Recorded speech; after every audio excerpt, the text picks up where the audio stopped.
Planong mag-high ng reklamo ng lokal na pamahalaan ng Cagayan laban sa kung sinong responsable sa pagbigay ng isang tulay sa bayan ng Alcala. At sa DPWH, 3 truck na may bigat na tig 50 tonelada ang dumaan sa tulay na 18 tonelada lang ang kapasidad. 7 ang sugatan dahil sa insidente. Ating saksihan. Mag-aalas 5 ng hapon kanina, ito ang tumambad sa mga taga-Alcala, Cagayan. Grabe yan. Nabali ang Pigatan Bridge sa pagitan ng mga bayan ng Gataran at Alcala matapos ang sunod-sunod na pagdaan ng mga truck na puno raw ng palay at mais.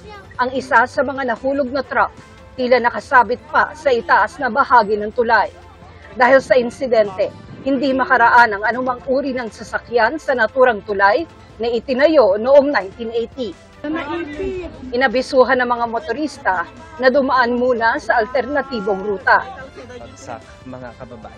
Ayon sa DPWH, lumalabas sa inisyal na investigasyon na 3 truck na may bigat na tig 50 tonelada ang nagsabay-sabay dumaan sa tulay. Lagpas ito sa 18 toneladang kapasidad nito. Yan daw ang nakikitang dahilan ng pagguho.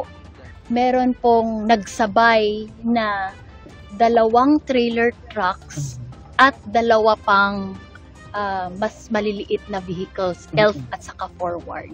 Nagpadala na ng team ang DPWH para sa assessment. Ayon sa mga lokal na opisyal, magpapatupad din daw ng rerouting ngayong di madaanan ng anumang sasakyan ang tulay. Inaalam pa kung sino ang may-ari ng mga truck. Papakasuhan muna natin sila. Negligence, destruction to public property, at para merong tumanda rin yung mga hindi niniwala dyan sa 18 tons na yan. Yung operator?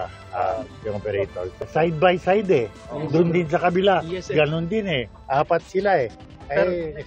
Meron talagang problema. Na-overload talaga. I-assess din daw lahat ng tulay sa lalawigan. Para sa GMA Integrated News, ako si Tina Panganiban Perez, ang inyong saksi.